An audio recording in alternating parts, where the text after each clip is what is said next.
Coming here, and thanks Jason for inviting me. I met Jason in Stanford workshop maybe last year. Tolja's organized that, and it just opened the door for me to come out here. I was here maybe 10 or 15 years ago and gave a talk.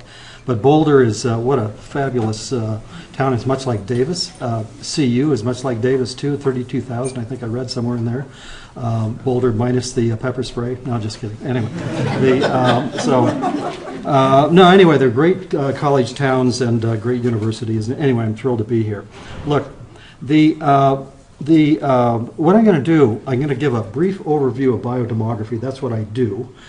And also sort of overarching concept here is the interdisciplinary aspect. I mean, biodemography is biology and demography and sociology and so forth. And then the way I've organized this is to walk through 10 or 11, I call specific discoveries in biodemography that's emerged from our project. And so some of these, I don't believe, would have been, the questions wouldn't have been asked were biology and demography not brought together. So some of them would have been, but maybe some of them wouldn't have been. So here we are, just a background. To set the stage here, I see three big questions in science. I saw this outline once.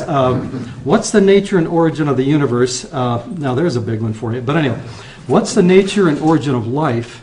And what's the nature and origin of humankind? Now, there's a famous gerontologist, George Sacher, that published a paper in the late 70s where he talked about the three questions of the human finitude. And that is, it all maps into aging, but really these are different domains. Why do we live as long as we do? This is an evolutionary question, lifespan. You can understand, a mouse lives 2 years and a human lives 80 or 100 years. But you can study the mouse, forever and still not come up with the answer to the question why it lives as long as it does. There's aging similarities, but the evolution of a lifespan is a different concept. Anyway, the second question is why do we age? And then a third question of this finitude concept is why do we die? And so all these map back into these big questions of humankind and origin of life. Okay? Now, I get asked this a lot. What do insects, but more generally model organisms, tell us about human mortality and aging? So there's typical models up there from yeast to C. elegans. Tom Johnson's here and works on this, and Drosophila. I work in the medfly mice, zebrafish, and the rhesus monkey. But I say that it should be reframed as what can insects, that is model organisms, tell us about general principles of mortality and aging. So we have principles of genetics and heredity that apply to flies just like they do to humans. That's why we study flies. And it's the same concept as why do we study these model organisms, to look at general principles of aging that also apply. They provide the foundation for understanding aging in humans. Now, we talk about multidisciplinary, and you can, in this case, demography and sociology, they can exchange ideas, but there's also this interdisciplinary concept of hierarchical paradigm where really demography, say, rests on sociology, and we call that interdisciplinary. And I say that's interdisciplinary with a little I. But when you take this down to molecular and all the entire span from molecular biology, genetics, and so forth to demography, it's what I call interdisciplinary with a big I. This is a huge challenge because you come from, say, in sociology versus molecular biology or biology in general. These are different cultures. These are different domains. You publish in completely different journals, different kinds of questions. So this is always a challenge. And, but on the other hand, biodemography has really sort of come to meet that challenge, and it's really a thriving area. So that's what biodemography really is this inner zone between biology and demography, but everything else in between. Now, just to set the groundwork, too, for many, this is old hat for many of you here, but just so we're all on the same page here. The lifespan is the theoretical concept. It's age to which at least one member of the species can live. The record of humans, probably everybody here knows this, 122 years. Life expectancy, this is an empirical concept. Average number of years an individual in a cohort is expected to live. U.S. men, it's about 75 years. U.S. women, about 80 years right now. And then age-specific mortality, this is an important metric. And that's a probability that you're alive this year that you'll die before next year. So an 11-year-old is the lowest of the entire of the human life course. This is a universal, by the way, not the number, but at least the trough, the low point, regardless of whether you're in a developing country or developed country like the U.S. But anyway, 11-year-olds don't die. I mean, they die very, very infrequently. Look at this. 1 out of 8,000 die before they're age 12. This is female rates. 50-year-old, 1 out of 350, and 100-year-old, 1 out of 2. So anyway, that's an important concept, these three right there to set the stage. Now, I do this for my class, but I call this the anatomy of human mortality. And so this is the age-specific mortality. And so that this is obviously a schematic, not to scale. And so you have age on the x-axis, but death rate on the y there. And so you can see here, this is higher infant mortality right after birth. Then there's the 1 out of 8,000 for the 11-year-olds, and then the little bump right there, at least for males, where it's higher mortality in the late teens, early 20s. And then you go here. This is basically the Gompertz segment of the life course or the mortality curve. And then at the top you have a plateau, although Gavrilov's just published a paper where they challenge this, whether this is really a plateau. I just was at the GSA meetings last November. And so anyway, they presented a paper on that. Anyway, so you have, in a sense, if you call aging the ever-increasing probability of death, you have aging in the middle, but you have non-aging segments at both the ends.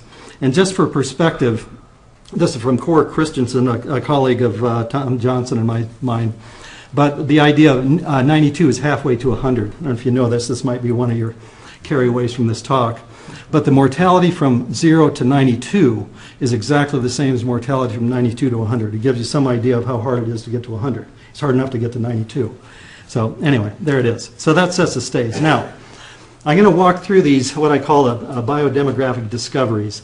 And I'll start out when this is old science now. It's 20 years old or more.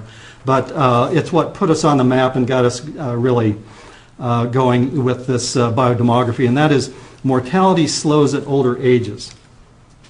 And so we use James Fries, who's a rheumatologist at Stanford. He published a paper on successful aging back in '80. And basically he made this statement: the length of life is fixed. What this implies is that this is mortality, there's a mortality wall of death. In other words, there's some age to which people can survive to, but they cannot survive beyond. That was the concept. So we tested that. It's a testable hypothesis, but you need big numbers. And humans, for every 100,000 people that reach 65 or 80 or name your age, there's 100,000 different experiences. That's why experimental biology or demography comes in, biodemography comes in, because you can standardize what every individual experiences up to old age, and that's what we do with the fruit flies. So we use a fruit fly, and the reason, the medfly rather, is because I had a former student who was a director of this facility. This is a General Motors equivalent of medfly production. They rear 5 tons of flies a week. They changed species now, but anyway, still that big a production. And so in other words, you can get huge numbers for life tables. And so you can peer in what Jim Vappell talks about, peer into the far reaches of the actuarial universe. It's like the Hubble telescope of the actuarial world. And so that we published this, it came out in, 92, slowing of mortality at older ages in large medfly cohorts. And so here's the results right in here. Now look, and so there it is, N of 1.2 million. So when you have 90% dead, you still have 100,000. And these are big numbers, 99%, you still have 1,000. Now the death rate on the left and the age on the x-axis.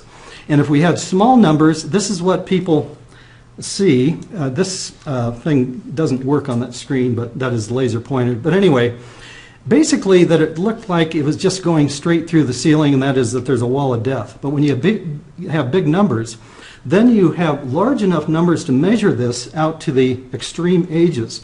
And that's what we found. That is the slowing. So the details don't matter so much, but it's basically that it didn't keep increasing. That was the basic discovery here. And so this came out, New York Times covered it. I was on CNN. Tom Johnson actually commented on that CNN. I had met Tom at the time.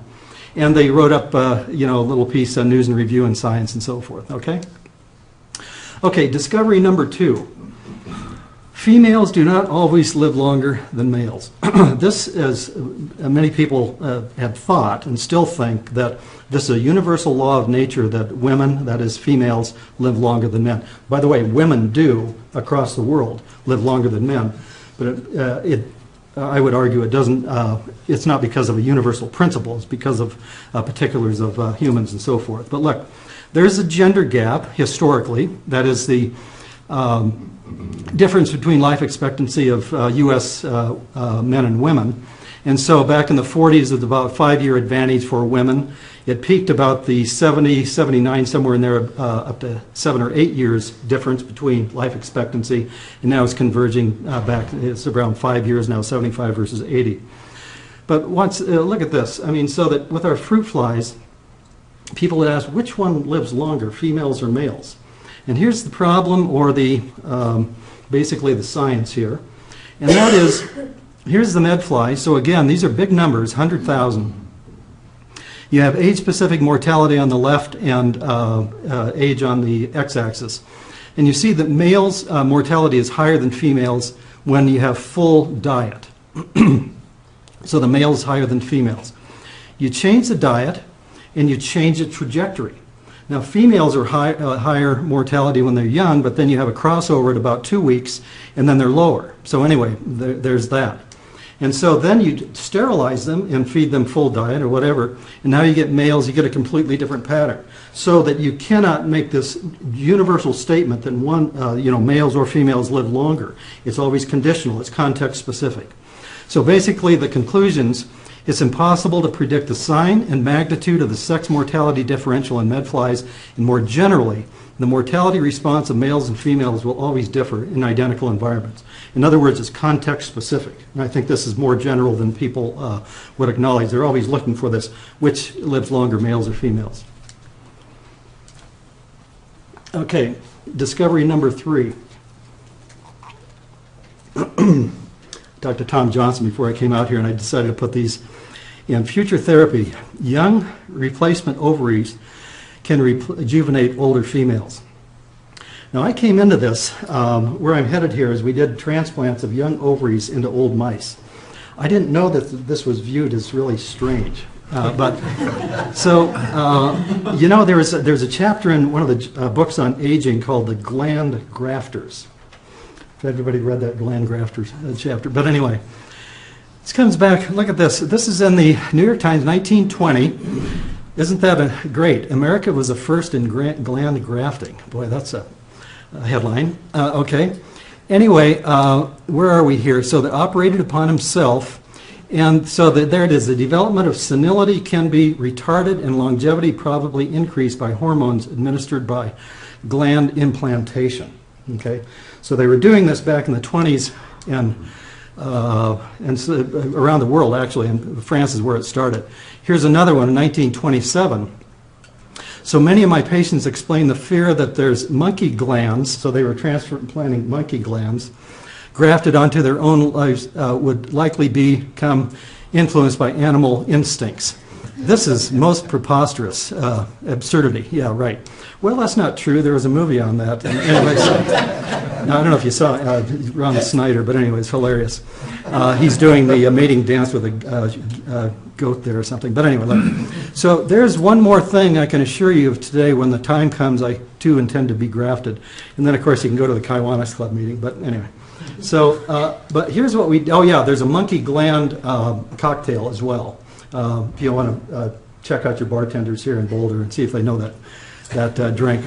But here's our study, and that is that I didn't have funding for this. We used it from fruit fly money, but we overectomized. I found, we're hooked up with a colleague in animal science at Davis who had a former student and then a postdoc who'd actually done ovarian transplants in a transgenic context. But anyway, what do I have here? Too much. So that we overectomized, or she did, overectomized all the mice except for the very bottom one, for it's intact, still has an ovary, and then at 5, 8, and 11 months put in new ovaries. Okay?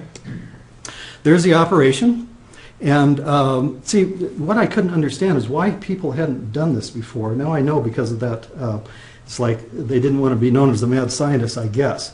But you know, reproduction is the cardinal function of life, and I don't believe you can understand aging without understanding reproduction. And so I just felt we had to run these studies. Anyway, so there it is. Our first paper came out in '03, I think it was. Age of ovary determines remaining life expectancy. It came out in Aging Cell. Here's the result. This is days beyond 11 months. So the 11-month transplant was the one that we really found the big difference. And so there it is right in there. The new ovaries, we found a major increase in longevity if they received new ovaries.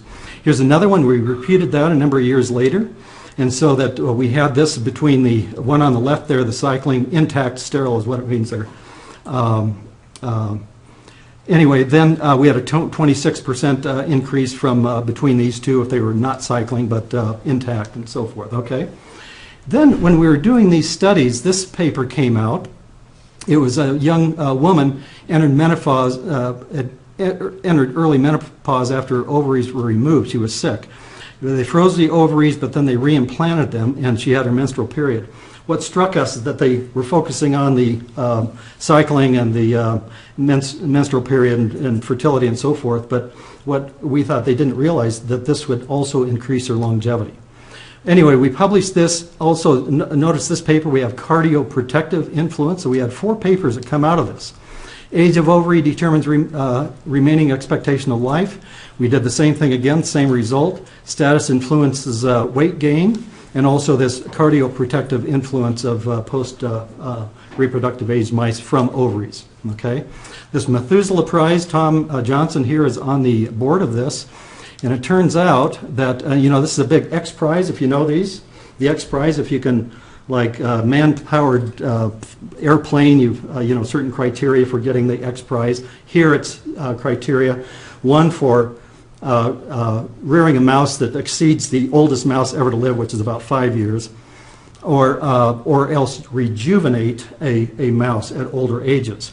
And you notice here the contributions is about 7 times more for the rejuvenation than for the longevity prize, but it's a major pot there, 3.6 million. So we think we actually have a shot at that. So there's a Methuselah Prize. So there'd be an intervention out here. This would be something like what we did, and there would be the payoff right there. So, okay, but that would be the rejuvenation prize, okay? Okay, next one. Discovery 4, what I call life table identity. Time to death equals age structure in stationary populations. I posed this to the students at breakfast this morning. Nobody could solve it. But here's the idea. You capture, okay, you have a, let's say an individual, in this case flies. The problem here, you cannot age flies. You can't age a lot of animals out there. Unlike humans, you can look at their birth certificate and know their age. This is a problem in ecology, is that it's very difficult to tell age.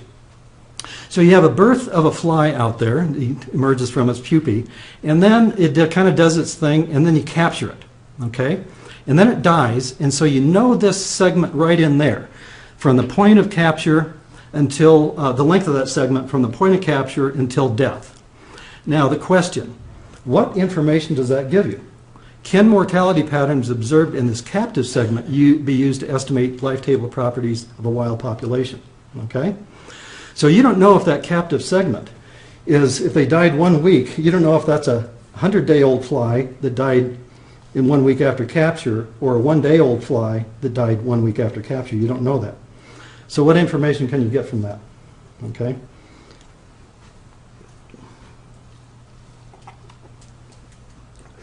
I talked to Jim Vopel and Anatoly Yashin, who's a mathematician, and they said, oh, it's going to take really heavy mathematics, and I don't have time to do that right now.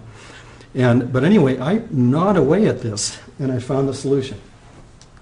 And there's published, and but here's the concept. Suppose you have at the top there a wild population, okay? There's 40%, 30%, 25, and 5% in each of these age classes. Now, you capture these, and they go into this box that you don't know. It's all mixed ages, and now they start dying, okay? So you're going to observe the death rate. So you can see through that box, but I'm going to show you what goes on here. And that is in this one right here. See that? You have some deaths the first day after capture. Let's look at that again. See where they came from? Every one of those age classes dies right there. And they all die, and they're all dead flies.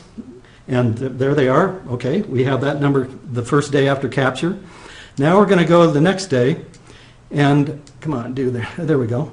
And the next day you observe that number of flies die. But they're all in that black box, and you don't know what's going on except flies are dying. And then you do the same thing. They age forward the next day, and so forth. You get the idea. Okay, now we're down to our last fly. Okay. Now, there's your observed death distribution from that black box. You had no idea what the ages were when you captured them. So here's the thing. Look at that. There's your death and so forth. So that what you did here is that the 40%, 30%, 25%, and 5% exactly matches that. That's the identity. And that, life tables have been around for 150 years or whatever. That had not been discovered. And the reason it hadn't, nobody had asked the question. You always know age structure. And so here you come in biodemography and say, I have a problem. Let's see if we can find a solution. And now we have that identity. And so there's the identity, is that what I call dx, which would be the fraction dead in the, you call it post-capture age, equals the age, you know that notation if you've taken demography here from Rick Rogers or whomever. But anyway, that's the age fraction of the population, age x is cx. So that's the identity. It's very, very simple. It's no higher level mathematics. And Jim Bappel actually re-derived that, and he called it Carey's equality. At least I get credit for having discovered that. He knew that. So anyway, to his great credit. Okay. So here's another one. Discovery number 5. I call it demographic moneyball. Early MVP in the NBA is a biomarker for exceptionally long career. I talked to Rick Rogers on this. We had a great conversation. He's published on sports demography. We downloaded the entire data set. It's the only one available for the NBA. And so you think of a career as the birth of a life course, right? The birth at drafting and death at the end of the last contract. And then you can, have metrics in between, number of points scored and that sort of thing. So here's the idea. I guess this guy plays for the Nuggets, is that it? Andre Miller, anybody know the basketball team here? Okay. Anyway, so here's the idea here. You have a pro career. So he's born, and then he has a pro career for some time, and then he has the color-coded, the color coding would be each year in the NBA, and it's high, medium, low kind of color coding for the number of points scored. Now, you create what I do this for our reproduction, but I did it for is the event history chart basically. So that each horizontal line is a player career. There's 5,000 here, by the way, have played in the NBA. And that you rank order them from the shortest to the longest, and what emerges is a survival curve, which you see there. But by color coding the number of points scored each season, each segment of the life course, the career, you have, then you captured the individual level data. Anybody's interested in how to graph this on Excel, it's easy. But anyway, it's conditional formatting and all that. But anyway, there it is. And so that there's the entire NBA survivorship, and color coded by high, medium, low scores. So you can see the, what do I call it, 1 and out, 32%. Promising players cut short. Whoops. Solid players right in the middle there. That I call sort of the career sweet spot down there at the very bottom of the very long-lived players, the stars and superstars. Now here's what was my result. It's a little bit contrived from my discovery concept, but I saw that the MVPs, all those stars there, are the years at which the player received an MVP. So you'd think that a few would be up here someplace. Maybe they'd have an injury that would, a career-ending injury or something, or they'd get into drugs, who knows what. They're all down here. They're all down here. So if you're MVP back here someplace, Michael Jordan, Wilt Chamberlain's right there, by the way. that, boy, they're in it for the long haul. MVP really means something there. I talked to Rick too, and it seemed, this is brutal Darwinian selection. And so, everybody there is being paid a lot of money. They're trying as hard as they can, you'd hope anyway, for that kind of money. And so that I think that there's more than just of, casual interest here, that there's something more substantive studying aging, what I'd call youthful aging there. So anyway, we did this. There's short timers. I'll just whip through this just a bit. 10-year trends in field goal percentage for the top players. So you see, actually, it changes just a little bit. But I'll tell you what, if it falls below 44%, they're off the court. That's that Darwinian selection, right? And scoring in the pre-retirement year, they're almost identical, no matter when they are, end their career, and so forth. Okay, so there's my sports demography. What do I have? Number 6, companies as people. They call this hierarchical demography. And, this is after Mitt Romney, companies are people, right? But anyway, the idea is it's different levels of individualism. And so that you have, and I use honeybees here, but it's a more generic concept. And here's honeybee demography where you have a single reproductive. And so when I was teaching insect demography at Davis early in my career, back in the 80s, that I asked, what is different about the demography of a colony versus an individual? And the way they'd been modeling this before is just, let's call a colony or a company an individual, and okay, so that's real deep concept, not really. And so that what I realized is that before a colony can, before a colony can grow, the queen, all the eggs a queen lays, first that some fraction go to replacement of those that die, and then everything else goes to growth. So when a colony, you see across the top there, colony population, birth rate, death rate, and then overall growth. When the colony's small, call this birth rate just 5 for the moment, death rate of 1, it's a per capita. So this per capita death rate stays the same, and this birth rate stays the same. You have a growth rate of 4. Now, medium still have the same birth rate. 3 died, even though it's per capita the same, growth rate of 2. By the time you get down here, it's just basically replacement. They can't grow anymore. And so the only way they can grow is to swarm. And so they do their little swarming thing. And so now you start a new colony. And so that's how you have growth. So the fundamental relationship here is that when you have B as birth rate and mu as a death rate, there at the top, then colony growth, dNdt equal birth of the queen minus per workers times the death rate. Therefore, you can do this, just set that to 0, and you have a maximum, there's a simple relationship again, maximum colony size of birth rate of the queen divided by the death rate of the workers. But this is also expectation of life, so now you have just expectation of life times the birth rate. You could do that with prison incarceration rates. This is a birth rate, the entry rate versus the death rate. It would be or lifespan would be the sentencing and so forth. There's all sorts of, I think, company level, sort of company demography here. It turns out that the estimates there are very, very close. Queens lay about 1,000 eggs per day. Workers live about 50 days. That's roughly what a bee colony is maximum, 30 to 50,000. So it's not just theory as in hand waving. The numbers actually pan out. Here's number 7. Longevity extension is self-reinforcing. So what I found here in entomology, and that the social animals and insects live longer than non-social. And why would this be? Well, first off, short lifespan and sociality are really inconsistent. They don't work together.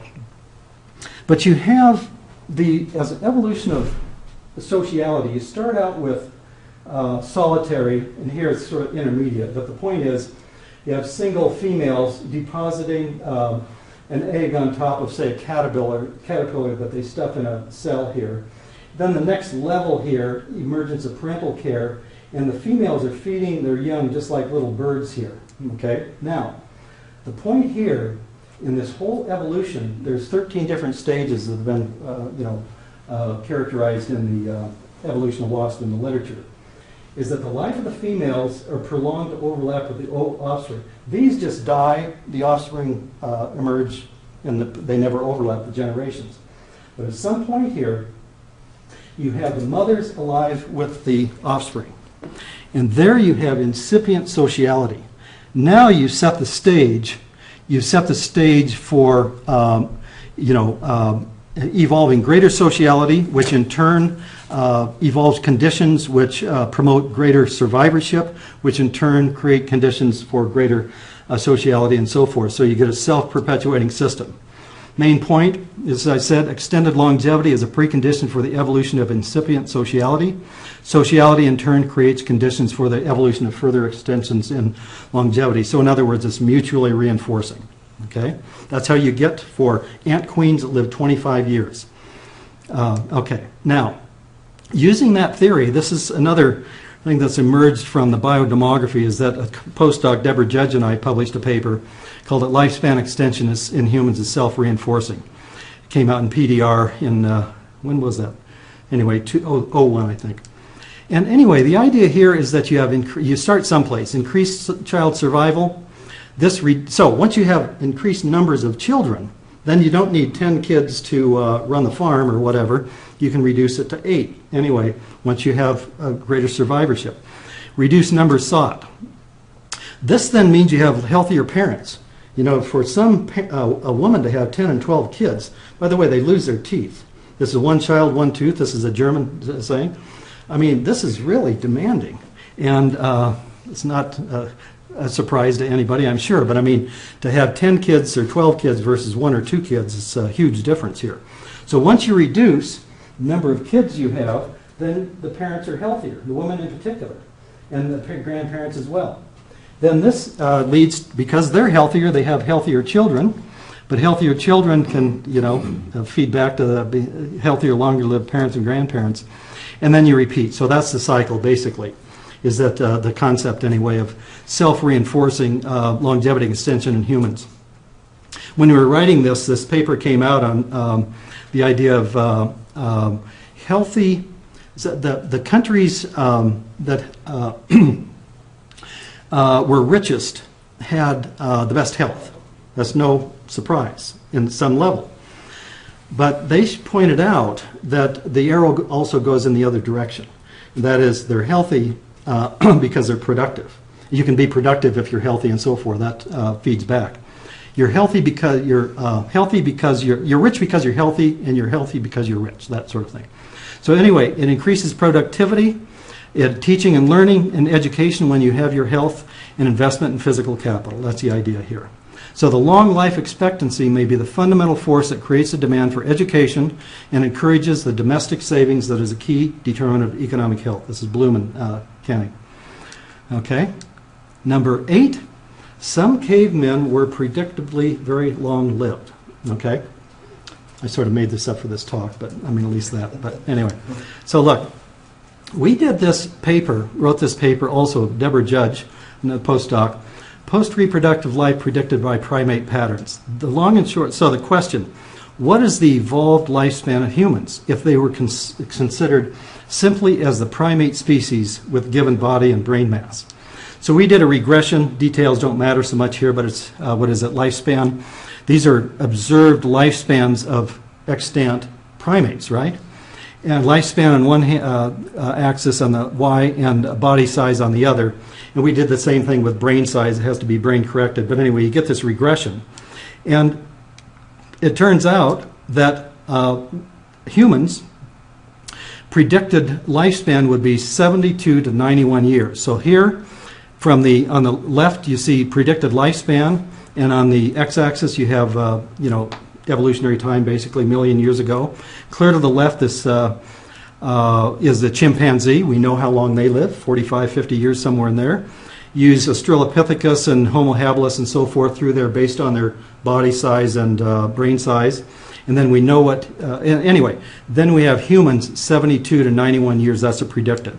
So the main conclusion here, a lifespan exceeding that of the female reproductive system is part of a phylogenetic legacy rather than a modern development. Okay? Now, I ran across this book a number of years ago, and they had what they called prehistoric sketchbook. And this is in this book right in here. And it was basically a portrait, a cave person in that cave community sketching portraits of the people in that community. It's unbelievable. And by the way, I presented this in Spain at a Max Planck Institute colloquium. And one of the European scientists, archaeologists or something, said this is Middle Ages. I said, well, I wouldn't bet my next NIA grant on it, but I thought it looked pretty good, but I couldn't argue it. But anyway, afterwards, then we did some email exchange. I gave him all the information. You can look up La Marche Cave on Google. This is legitimate. This is not buried. This is not something recent. This is buried in artifacts of arrowheads and the whole bit, you know, layers and layers. So anyway, here it is. You look at that. That looks, I don't know, I'm guessing ages, obviously. Young girl, late teens. Middle-aged woman, say, right in there. Okay, there's a man probably in his early to mid-50s right in there. Now you get that. Man in his mid to late 60s, and in particular right here. This is not just a man that's been out, you know, looks 80 years old because he's been wrestling, what do they wrestle with out there, woolly mammoths or something. This is old because you have sarcopenia and, you know, this is balding and so forth, is that this is a very old man. And so anyway, that's obviously sort of anecdotal and so forth, but you know, I just think that there were some individuals that, and this would give some credence to that, some individuals that lived a very long time in many, many years ago. Okay, I just have a few more here. Discovery 9, a biomarker of health in fruit flies. This is good. You know, health span, by the way, in biodemography, gerontologists generally looked at, a little bit less so now, they're getting the health span some, but death was an endpoint of interest. But in fact, health span, there's many different endpoints here, the loss of function and that sort of thing. So finding a biomarker of health in fruit flies is a good thing because then you can bring experimental methods to bear on questions about health span and so forth. Here's my colleague from Greece that I work with who discovered this when we started looking at individuals throughout their lives. You go to the animal behavior literature, they just look at sort of bird feeding and spider web spinning and that sort of thing, but they don't look at behavior as it changes throughout life. Not just frequency of behavior, but there's new behaviors emerge. So here's a normal medfly. Here's a supine medfly. We discovered this. It's not dying. It's simply upside down. It's not rest there, but it's in that condition for a while, and then it rights itself. And so that there is a dichotomy. This is not a healthy fly. And so anyway, there's a dead fly, just for perspective. So anyway, but here's its event history charts again. Where we have 200 flies there, and each horizontal line is a fly and rank ordered as usual, and the segments color-coded according to supine behavior. Look at those 12 times in a 2-hour period. And so you have different levels, you know, frequency rather, that color-coded there. And you can see that's not age-specific, it's time-to-death specific. So you see this band that runs down just before death. And so it's a few early onset here, but not most of the time is clear out here someplace. And so that what we find is a model for healthy medfly aging, you can be healthy and die, but that was a very small percentage. Most of them move from the healthy state to the unhealthy state and then die. What we found, this transition is universal. Almost all flies experienced it. It's progressive. Once they go there, they don't return. That is, start the supine behavior. It's predictive. So once they go there, they know they have about a week left, and it's irreversible. Okay. So anyway, that's a model. Then you can get into this total and active life expectancy, and say if you extend life expectancy out here, is this going to stay fixed here? So all you've done is expand, morbidity expansion, that sort of thing. So that now we have a model where we can ask deeper questions about the morbidity, compression, expansion, equilibrium hypotheses. The demographers here in particular know about that in some detail. Okay, behavioral informatics. I just say that. I wanted to bring this. This is the Institute of Behavioral Sciences, right?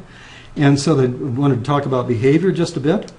And so that what we developed in our Mexico lab in collaboration with some of the computer scientists in Mexico City is this recording system where we record.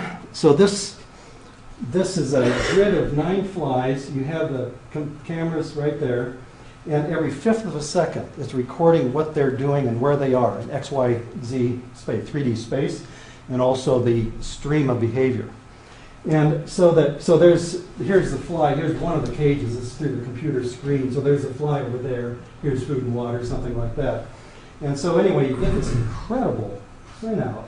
So that each one this is not a fifth of a second, every fifth of a second here, but this would be finally a change of behavior. So now you have this sequence. Now, the key here is that from a standpoint of life course demography, life course analysis. This comes, by the way, the concept I got from Frans Willekens, a really prominent demographer in the Netherlands, does life course stuff. But anyway, it's genomics-inspired analysis. So a behavior, you have behavior A, and then to B, okay? B, and then C, and then back to A, whatever. The point is, it's a sequence, just like with genomics data. These are informatics-level data. So that with our flies here, you have informatics-level data that now you can bring informatics software to bear on analysis of that. It's a whole other concept here. And that is life courses sequence. And so anyway, here's an example. This is a single flies rather, and so that now you have every hour or so you can color code the intensity of activity, for example. And so this is not a very good example. I just pulled it quickly. But this is night, this is day 1, this is day 2 for that fly. In other words, just real micro, I call it life course micro analysis. And anyway, the same thing here with a different kind of behavior. And this is actually sleeping. We're getting into sleep behavior too. But now here's the what I think is the one of the more important applications of that is that you can get into the dendrograms. And so that what we did here is the behavior of, there's 16 flies, and you divide the behavior into 10-day increments. And say, if no change in behavior at all, then there'd be no splitting here at all. But, young flies, very young flies are actually inactive, but sort of once they get a few days, 10, 20 days, they become more active. They're going to be, much friskier and move around and so forth versus very old flies. So here's the age segment from, what do we have here? 190 to 200 days, something like that. That doesn't look, anyway. The point is, this software splits off into big categories of these would be the old. In fact, maybe I just go here. Okay, let me go here. Here's, sorry, I'm sort of not explaining this very well, but these are 2 different diets, okay? And so where this splits off for this group behavior would be this branch right here would say, okay, if these ages right in here is when they're going to call these old versus not old or something like that. And then within this branch would be middle age versus young age.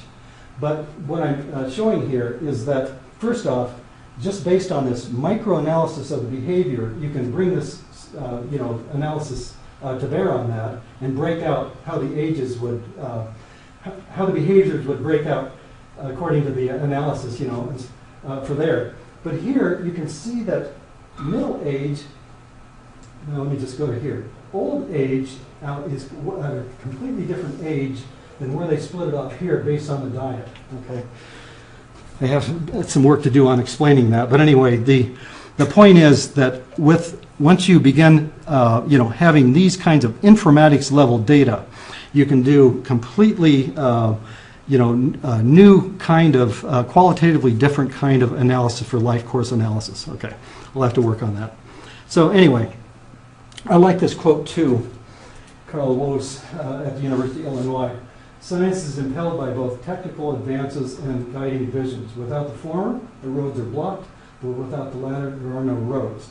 So that, in fact, you can just keep doing the same thing, but once you have new technologies, then you can begin doing, different kinds of analyses like this. Okay, do I have one more? Okay, I'm going to go through this. I want to burn through this pretty fast. This idea that birds live long because they can escape predators. This is a bunch of baloney. I don't buy that at all. And they live long because they fly because they live long. They don't live long because they fly, is what I'm getting at here. I'm going to burn through this. This is really, I published a paper. By the way, how many people have published in the journal Archaeopteryx here? Oh, am I the only one? I can't believe it. I might be the only person in the world that's, no. Anyway, I published this paper in Archaeopteryx, the pre-adaptive role of parental care in the evolution of avian flight. And I think I'm right on this, and I'm just going to cut to the kind of bottom line here, but it's, you start off with reptiles in one end, you end up with birds and parental care on the other. In fact, that's what I was showing back here. You can, back from reptiles, you go parental care, birds here, mammals there, but they end up with very advanced parental care. Dinosaurs in the middle, and then you end up with birds. Anyway, I argued through this and so forth. There's these different traits co-evolving, but in fact you didn't get to flight until clear out here someplace. Anyway, but I was, what do I have here? Sorry about that. Oh yeah, here's a quote from my paper. The beak in many bird species serves the same purpose as a nipple in mammals, a point source of food. Okay, this is parental care. And this I decided I got almost no points, professional points out of this paper, but it makes for great cocktail conversations. I'm not kidding. It's just the table just really is fascinating. But okay, so yeah, I'll go on. Oh yeah, I know what I was going to say. When you get these discoveries of feathered dinos, you read in the paper, look at their beaks. No, all the paleontologists have ignored this completely. They see the beak as just something to save weight because they don't have teeth. Wrong. The beak is used for parental care, to make a nice nest, to feed the young and so forth. Every one of these, when you look at the beak, look at the head rather, they don't have jaws, they have beaks. It's the incipient parental care that's emerging, would be my argument here. Okay, so, you know, there it is. And how do I wrap this up here? So we have a few minutes here. You know, I guess I'll just say the complementarity between biology, biodemography, when you are in an inner zone of disciplines. This is treacherous ground. Who was I talking to? Fred, I think, on this, is that the young faculty, you have to get published. And so it's risky to go in the middle someplace because you've got to have your publications in sort of safe ground. Then when you're senior faculty, you don't want to go there because you don't want to subordinate yourself to these others in this other field. It doesn't feel so good. And so interdisciplinary work is absolutely a challenge for those reasons and many, many others. On the other hand, if you can go there, and at least some of the time with your career, there's fertile ground, and there's different kinds of questions that wouldn't be asked, and I think maybe some of them here might not have been asked had not biodemography hadn't existed. So anyway, I'll stop there, and anyway, I really appreciate being invited here by Jason and everyone coming. So thank you very much. So.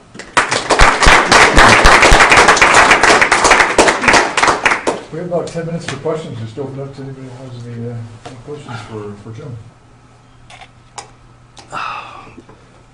You talked about longevity extension as self-reinforcing, which is a neat idea. It's nice to see. It's nice to think that would happen. In human populations, that gives the idea that life expectancies are going to increase and continue increasing, and maybe even increase at a faster rate. But in some instances, there's also longevity reductions that you can see that the opposite occurs. Can you account for that?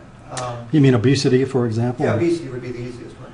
Well, and is that self-reinforcing the other way? That's actually going to reduce longevity at a faster and faster rate?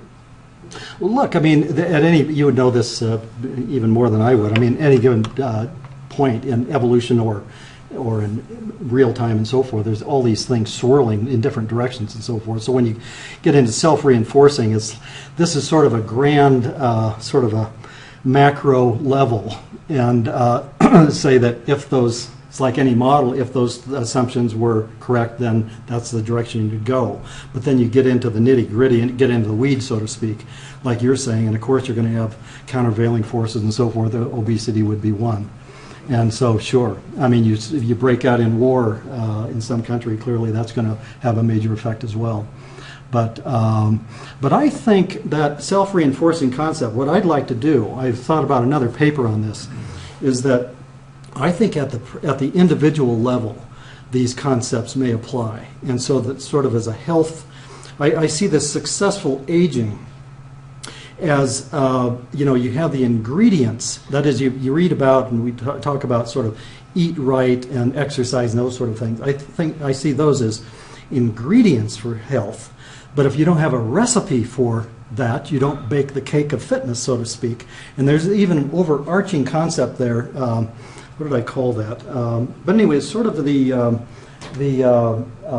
strength of character concept is sort of an overarching, deeper principle than just you exercise right and you run them together and so forth. It's something larger than that as well.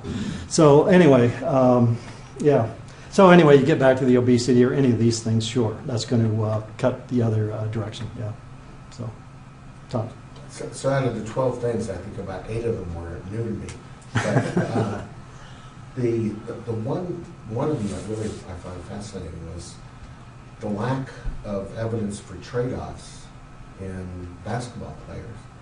I mean, it looks like there's a continual variation of pro basketball high behavior, and there's no evidence for, as you pointed out, but between how many points they score and how long they are, or how long they play. But is there anything that's been traded on? Well, I don't know about trade-off, but it's predictive. You looked at that, what I call the sweet spot there, and really, that first 2 years, and you have LeBron James and these types, boy, this really says a lot, and especially MVP. So there is, I don't know what you're calling the trade-off there, but it's certainly predictive. I mean, there's a few up above where, look, you start at the top where these are bench sitters, it looks like. They're, one and out and so forth.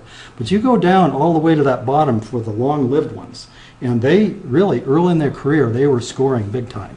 But also, this is, you have the scorers and you have the rebounders and so forth. So just one metric here isn't going to say it all, too.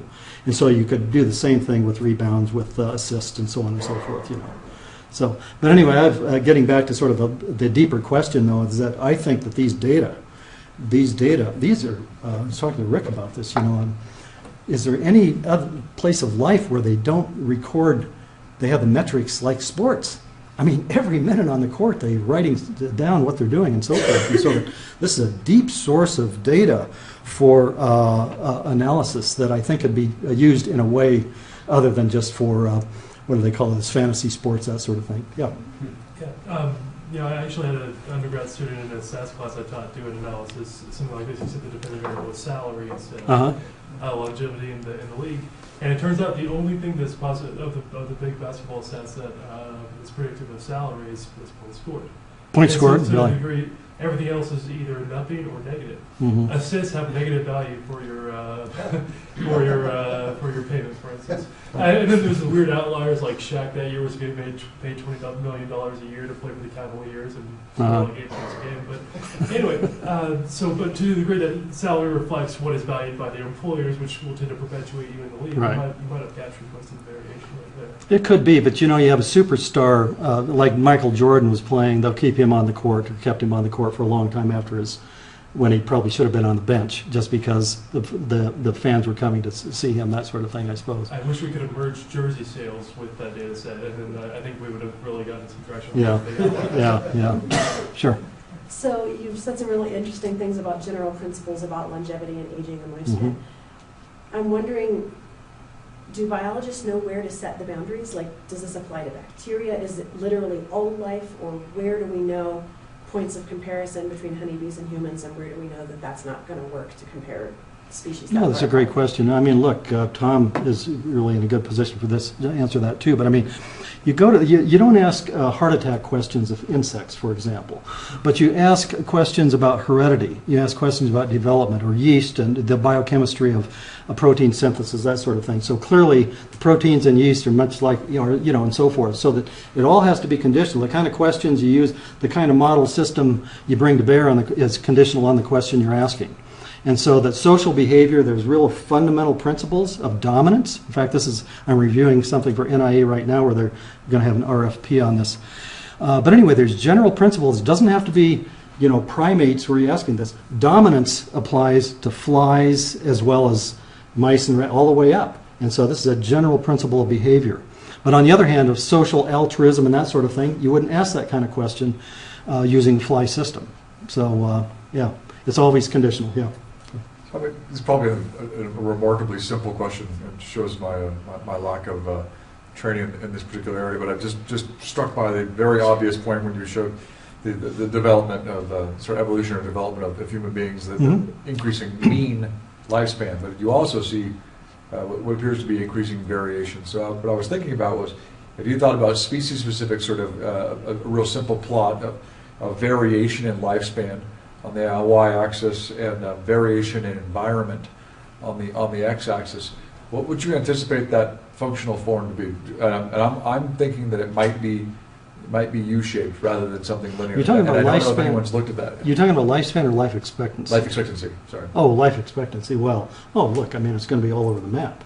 Is that I used to tell J. Olshansky, I said that do you draw me a curve of a trajectory that you want for mortality, and I'll generate it in flies, because I can manipulate the environment in such a way where you remember those diet and the sterilization Sure. and so forth. I can pretty much generate any trajectory you'd want. And so that given different environments, it's going to go all over the map. Lifespan's a different question, though. And, And then, so how would you see that, to answer that question with respect to lifespan? And so the question is, if you wanted to plot sort of variation in life expectancy as a function of variation in environment, do you see a nice, clean, linear association, or do you just see? I'm probably not going to give you a good answer on that. Okay. I just don't. This is a really good question. I can't quite wrap my head around what it would be. Okay. So I'm not. I might have to follow that up. Yeah. Good question, though. I don't want to keep people over here. So. Are there any more questions? Sure. What was it about the young ovaries that rejuvenate? This is a great question. Ask Tom Johnson on that. No, I mean, honestly, not because but the mechanism. Look, I mean, it's like, okay, we're going to have ovarian therapy. What are the guys going to do? No, you want to look at mechanism. And so I think that, and people say, it must be hormones or something. But they've done so much with hormones. I think there's something deeper there. I think there's something really primordial there. And that's yet to be discovered. And that's why I think this ovarian transplant, I have some ideas on follow-up experiments here, proof of principle, and then really get the molecular types involved in this so you identify the principle or the mechanism.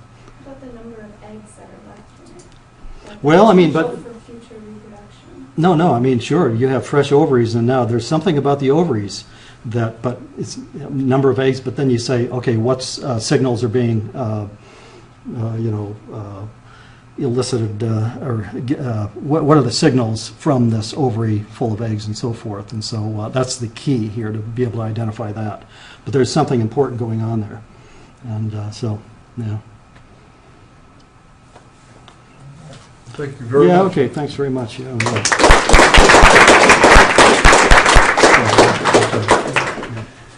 I give this talk in the teaching talk. You might mention that too. Very interesting. Did you mention that? At 3 o'clock? By the way, you guys at 3 o'clock today in the Atlas building, Jim's going to give a great overview. And so this is the age-specific mortality, and so that this is obviously a schematic, not to scale. And so you have age on the x-axis, but death rate on the y there. And so you can see here, this is higher infant mortality right after birth. Then there's the 1 out of 8,000 for the 11-year-olds, and then the little bump right there, at least for males, where it's higher mortality in the late teens, early 20s. And then you go here, this is basically the Gompertz segment of the life course, or the mortality curve. And then at the top you have a plateau, although Gavrilov's just published a paper where they challenge this, whether this is really a plateau. I just was at the GSA meetings last November. And so anyway, they presented a paper on that.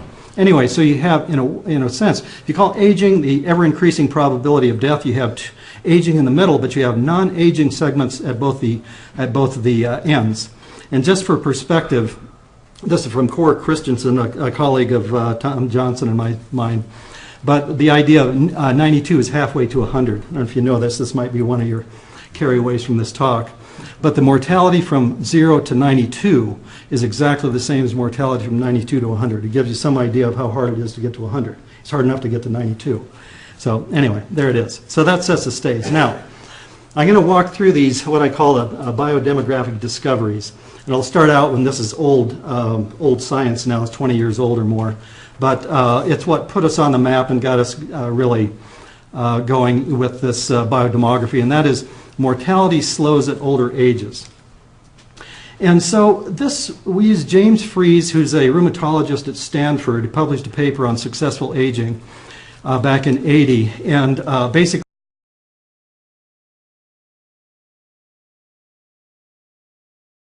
coming here, and thanks Jason for inviting me. I met Jason in Stanford workshop maybe last year. Toljas organized that, and it just opened the door for me to come out here. I was here maybe 10 or 15 years ago and gave a talk. But Boulder is what a fabulous town. It's much like Davis. CU is much like Davis too. 32,000, I think I read somewhere in there. Boulder minus the pepper spray. No, just kidding. Anyway, anyway, they're great college towns and great universities. Anyway, I'm thrilled to be here. Look, what I'm going to do, I'm going to give a brief overview of biodemography. That's what I do. And also sort of overarching concept here is the interdisciplinary aspect. I mean, biodemography is biology and demography and sociology and so forth. And then the way I've organized this is to walk through 10 or 11, I call specific discoveries in biodemography that's emerged from our project. And so some of these, I don't believe, would have been, the questions wouldn't have been asked were biology and demography not brought together. So some of them would have been, but maybe some of them wouldn't have been. So here we are, just a background. To set the stage here, I see three big questions in science. I saw this outline once. What's the nature and origin of the universe? Now there's a big one for you. But anyway, what's the nature and origin of life? And what's the nature and origin of humankind? Now, there's a famous gerontologist, George Sacher, that published a paper in the late 70s where he talked about the three questions of the human finitude. And that is, it all maps into aging, but really these are different domains. Why do we live as long as we do? This is an evolutionary question, lifespan. You can understand, a mouse lives 2 years and a human lives 80 or 100 years. But you can study the mouse, forever and still not come up with the answer to the question why it lives as long as it does. There's aging similarities, but the evolution of a lifespan is a different concept. Anyway, the second question is why do we age? And then a third question of this finitude concept is why do we die? And so all these map back into these big questions of humankind and origin of life. Okay? Now, I get asked this a lot. What do insects, but more generally model organisms, tell us about human mortality and aging? So there's typical models up there from yeast to C. elegans. Tom Johnson's here, works on this, and Drosophila. I work in the medfly, mice, zebrafish, and the rhesus monkey. But I say that it should be reframed as what can insects, that is model organisms, tell us about general principles of mortality and aging. So we have principles of genetics and heredity that apply to flies just like they do to humans. That's why we study flies. And it's the same concept as why do we study these model organisms, to look at general principles of aging that also apply. They provide the foundation for understanding aging in humans.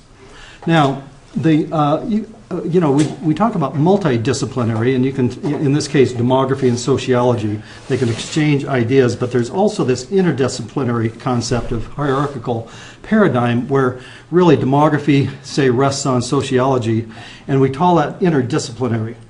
And I say that's interdisciplinary with a little I.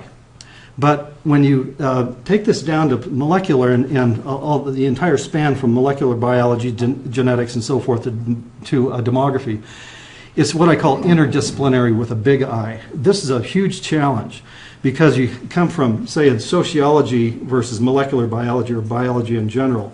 These are different cultures, these are different domains. You publish in completely different journals, different kinds of questions. So this is always a challenge. And, but on the other hand, biodemography has really sort of come to meet that challenge, and it's really a thriving area. So that's what biodemography really is this inner zone between biology and demography, but everything else in between. Now, just to set the groundwork too, for many, this is old hat for many of you here, but just so we're all on the same page here.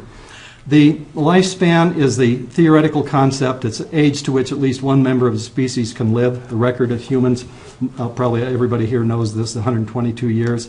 Life expectancy, this is an empirical concept. Average number of years an individual in a cohort is expected to live. U.S. men, it's about 75 years. U.S. women, about 80 years right now. And then age-specific mortality, this is an important metric. And that's a probability that you're alive this year that you'll die before next year. So an 11-year-old is the lowest of the human life course. This is a universal, by the way, not the number, but at least the trough, the low point, regardless of whether you're in a developing country or developed country like the U.S. But anyway, 11-year-olds don't die. I mean, they die very, very infrequently. Look at this. 1 out of 8,000 die before they're age 12. This is female rates.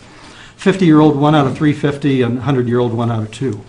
So anyway, that's an important concept, these three right there to set the stage. Now, I do this for my class, but I call this the anatomy of human mortality.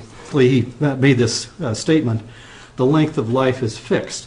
What this implies is that you have, this is mortality, there's a mortality wall of death. In other words, there's some age to which people can survive to, but they cannot survive beyond. That was a concept. So we tested that. It's a testable hypothesis, but you need big numbers.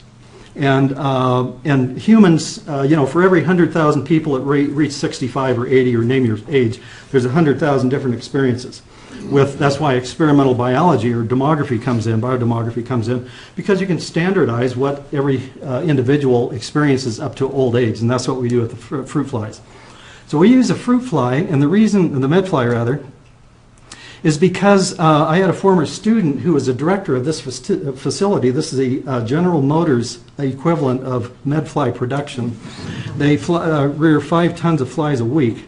They changed species now, but anyway, still that big a production. And so in other words, you can get huge numbers for life tables. And so you can peer in what Jim Vappell talks about, peer into the far reaches of the actuarial universe. It's like the Hubble telescope of the actuarial world. And so that we published this, it came out in, 92, slowing mortality at older ages in large medfly cohorts. And so here's the results right in here. Now look, and so there it is, N of 1.2 million. So when you have 90% dead, you still have 100,000. And these are big numbers, 99%, you still have 1,000. Now the death rate on the left and the age on the x-axis.